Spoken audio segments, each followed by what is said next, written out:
Corn looks good. Here we go, another fun-filled day. Got EDM blasting in my ear, trying to wake up. Range fuel in the cup holder. It's time to turn on water. Morning. Welcome to Wednesday.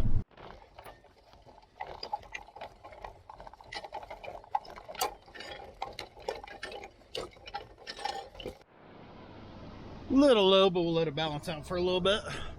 So that's the little ditch on. The big one over here was already on. Let's see how close it is to being on the right number. Yep, nailed it. Alright, we need to go to the third one. And ditch number 3 for the morning. Good there. I knew the fact that I had left a few minutes late. I didn't have a chance of hell of getting here in time for helping with this one. So I went to the other ones instead. Why is there mud in this lane road? Oh, that pivot has an end gun. I didn't think it did. That would explain that. Man, let me get over here with the little sprayer. Okay, we got water going in the catch pond.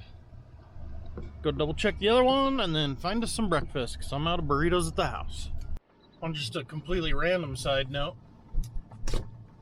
I'm almost done editing the 5 videos in 5 days. I got 1 left. Basically, I'm getting a video a night, get it uploading, and then before I leave in the morning, send it out to the members and schedule it and all that stuff. Got 1 left. I never want to do that again. That was the worst idea I've had in a long time.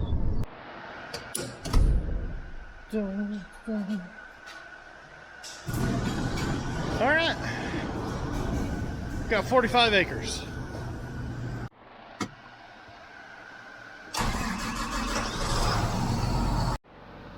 Got 1 last cornfield I haven't hit yet. It's 45 acres. And then we got 20 acres of sunflowers. Hoping to get both of those knocked out today. So we were meeting with the agronomist on Friday and we were talking about we've got a handful of fields we need to retreat. 90% of the retreat ground is farms that are newer to us. We've got a lot of weed pressure. What am I trying to think of? Pre-emerge. I was going to say pre-application. Our pre-emerge just can't hold up that much weed pressure. Then you combine that with the extra water and our chemicals just breaking down, letting stuff through. But we have 2 or 3 kind of older farms that we've got to do some retreat on. The agronomist and I got talking. I've been putting on the wrong amount of this chemical all friggin' season. I was supposed to be putting on 3 quarts, and I was putting on 3 pints because my fantastic brain flipped that Q around into a P when I was writing it down on my cheat sheet in the shop, in the spray shop. So we've been putting on a half a rate of what I'm supposed to. And when we found that out, he was ecstatic because he goes, okay, that means we are getting amazing control for what we're doing. He goes, I was worried this chemical wasn't working that good. But he goes, if you were putting on a half a rate, that means it's doing a really good job. We're going to have a little bit more retreat, but this chemical mix we're using is working really good. So yeah, that's a big kick in the nuts to be told, yeah, I know you've been spraying for a month, but you did it all wrong. On the plus side, I'm not killing things like I did with the oats.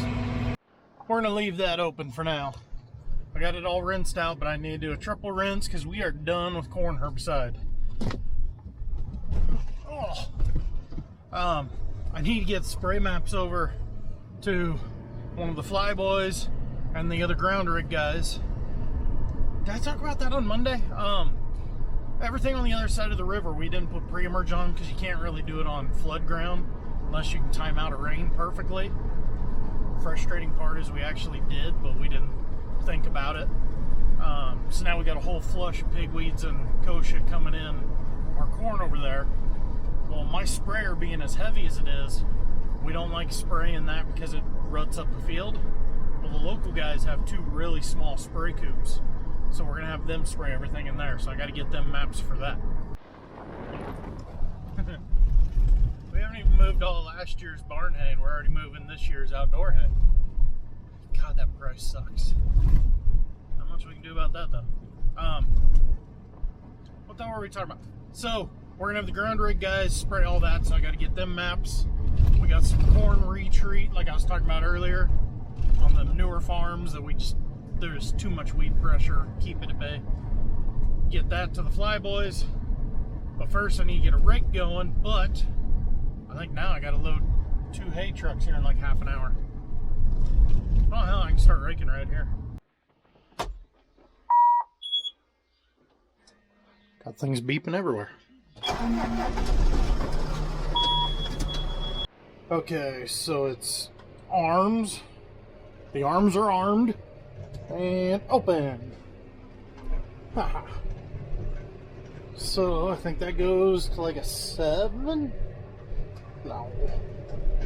Surely that's big enough at a 5. Then wings. This is hard to film because you're trying to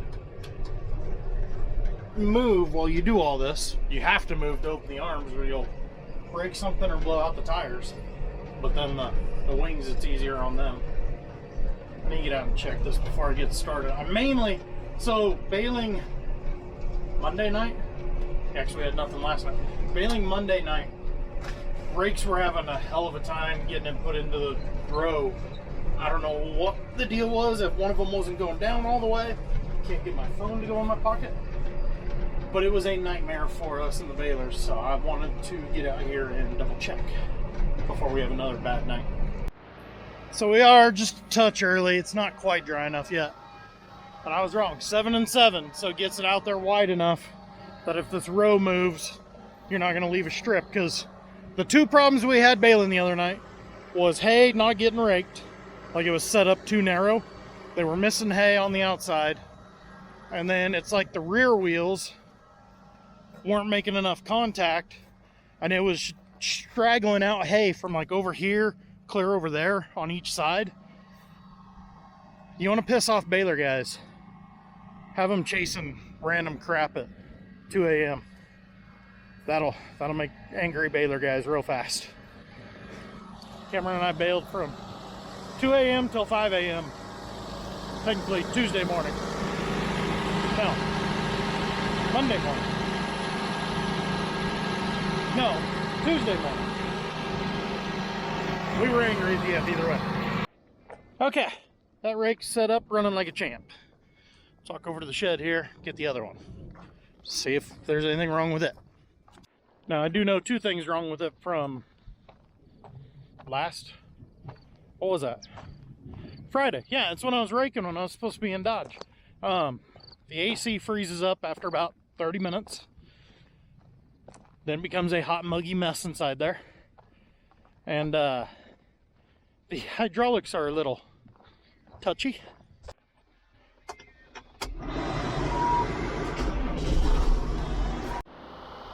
Okay, this rake's a touch smaller, so you gotta really stretch it out there.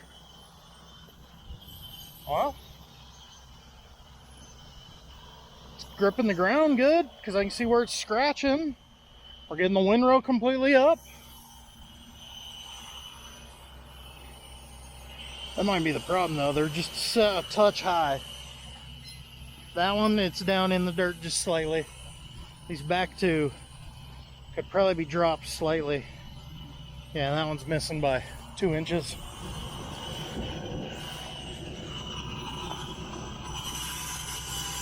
That one's okay. Oh shit, now I don't know what the problem was. Okay, both rakes are good to go. I was told hay trucks are just about here, so I need to go get the loader. I think someone's coming to run that one. First 2 loads, 20-25 bales, headed to Texas. And then rakes are headed to the next field. But the bales look as ugly as you would expect for the rain we've had. That was a little challenging. Tuna forgot to feed the fat cattle. The ones we're fattening up for ourselves. It's a real small load. Just mixed a 500-pound load. That's a little difficult to do with this. Got close enough. Got this thing all rinsed out. Unhooked my corn induction cone because I don't need it anymore. We got 25 acres of sunflowers to spray. And then all the pre-emerge for the year will be done. Until we start on Milo. Come on, you know we never finish anything. We just roll into the next crop.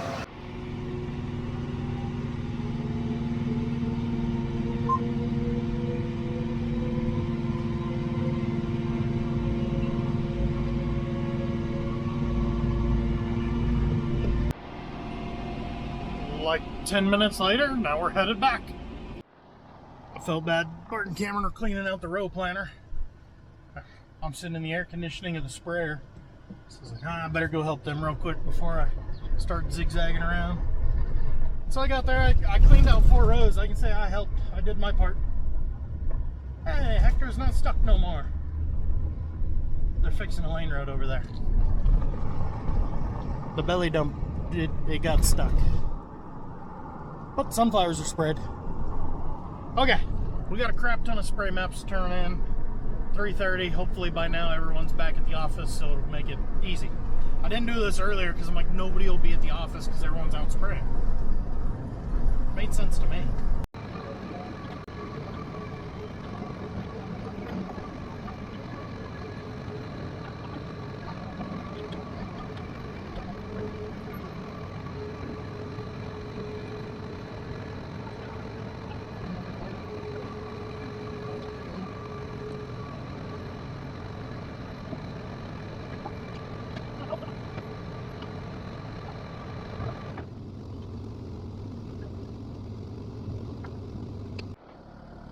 Corn planter parked under a roof since first time we owned it. What? All right, let's try that again. The corn planter is parked under a roof for the first time since we owned it. Parked under a roof first time we owned it? What the hell was that?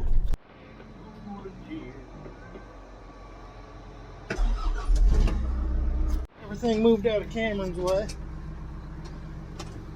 Of course, it all seeps. Pulling up the extend-a-hoe. No, that wasn't a dirty joke about somebody's mom.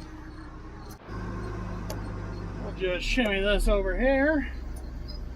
Stay far enough away from the headers that when that arm seeps down, it won't hit. Yeah, that'll work.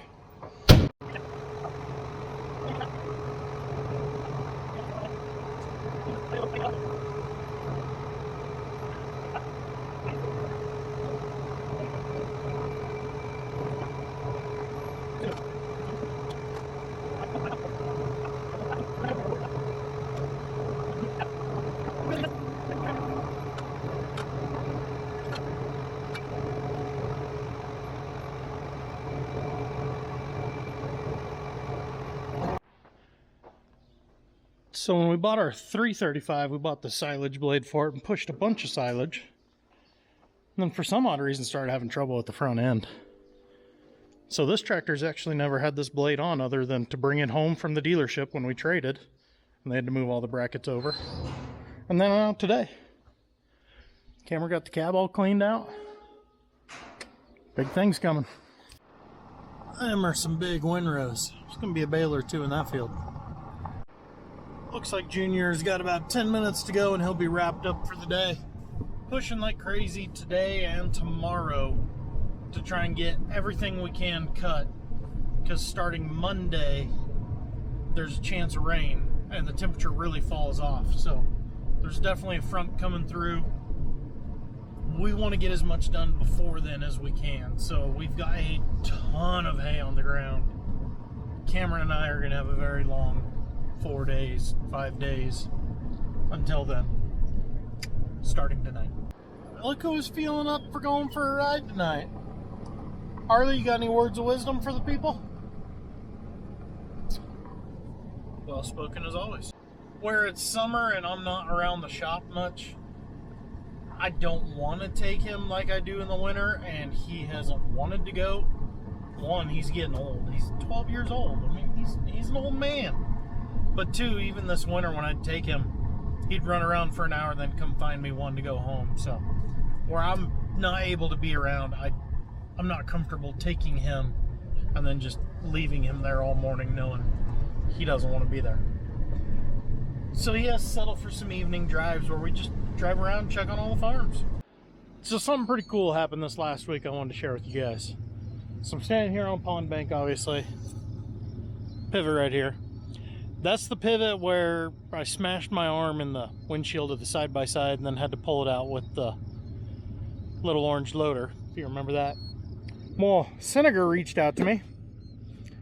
They make sprinkler nozzles. The sprinkler nozzles we have on almost every pivot. It's also the same company that was gracious enough to fly an idiot like me out to tour their factory and treat me like royalty. And as I joked with them after all the tours and everything, go, man, this is one hell of a way to spend a birthday. Just so happened we were there during my birthday. Well, their local rep reached out to me and said, hey, I got a nozzle I want you to give a try. So they sent me a whole pile of nozzles here. He said put all these next to your tire tracks. See if you have better luck keeping the water out of the tire track. And then in here is a bunch of little plates that go in the existing ones to do the same thing, because this little bottom plate here can spin and flip over. So right now, I think they call this the splash pad. This is what is up that makes the water go in every direction. So yeah, I want to try it on this pivot and hopefully it doesn't get stuck the rest of summer. I may or may not have one or two other things going with them that hopefully later this summer come to fruition as well. But yeah, just wanted to say a huge shout out to Sean and everybody else over there at Senator. I freaking appreciate the support. We got some oats ready to chop. They look nice and itchy. Alright, farms look good, cattle look good. I'm going home, gonna edit the last of the 5 for 5 video, never doing this project again. Sounds like right now baling somewhere between midnight and 1 a.m.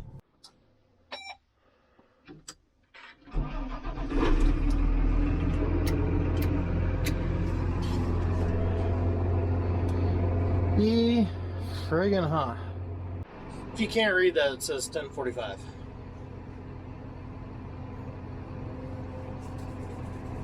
Time to go back. There's gonna be 2 or 3 semi-loads coming out of this field. We got 40 acres here, and every once in a while I'm hitting a number like that and it's pissing me off. I honestly wonder if the windrow's just so big it didn't have enough time to dry. Cameron's back there somewhere.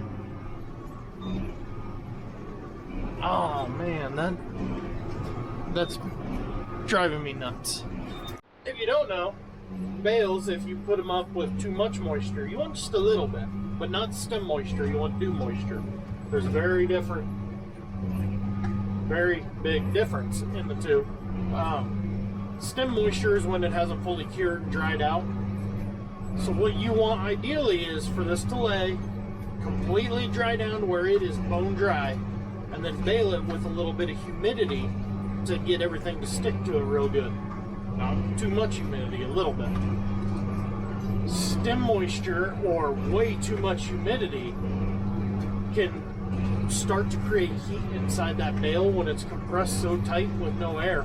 And eventually that heat builds up so much it bursts into flames. Spontaneous combustion.